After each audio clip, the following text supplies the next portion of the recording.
AITA for taking our son to the ER? My 35F fiancé, 34M, was chasing our 22-month-old around the house for fun. The fun ended abruptly when he slipped on the floor and smacked his head on the tile. It was so hard I felt the vibration from 10 feet away. My fiancé immediately swept him up and held him.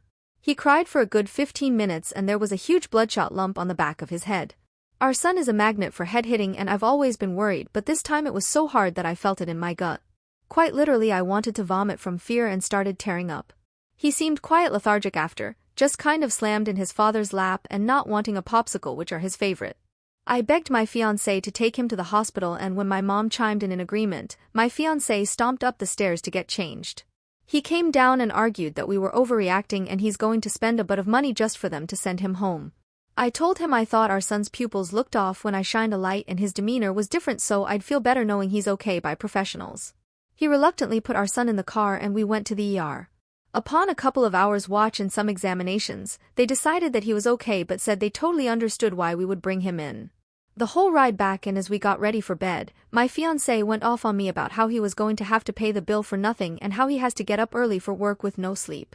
He'll get 6 hours, which is more than I will, since the ER doctor told us to monitor him for the next few days as symptoms could turn up later. He also decided to throw a jab in about how I get to sleep in, which is completely false as we have a newborn that I'm up feeding every 2 hours and both babies wake up about 10 minutes after he leaves. I just kept reminding him that it was better to know he was okay rather than not being able to wake him up in the morning. I understand that ER bills can be expensive, but we have good insurance and I still echo that it's better safe than sorry. But AITA for strong-arming him into going since everything turned out to be okay? Update. I got a lot of support from you all on the verdict. I want to say thank you first and foremost. It eased my mind to know that I wasn't just being an overreacting mom. Our son is back to his energetic self and doing well.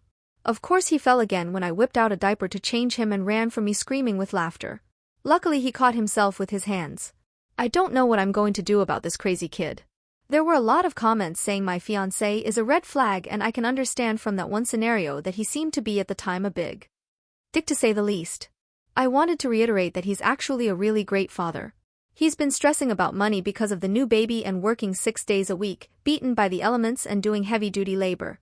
He ended up taking off from work yesterday and apologized for the way he reacted and talked to me. He felt terrible about it and spent most of the day holding our son and being grateful that he was alive. I guess my words sunk in about a wait-and-see attitude might have led to our son not waking up in the morning. He promised to no longer roughhouse with him anymore and gets shooken up whenever our son starts to run. I think my fiancé was a little traumatized that it was kind of his participation that led to our son's fall. Thanks again for all the support. Hopefully that's the first and last ER visit our bub has.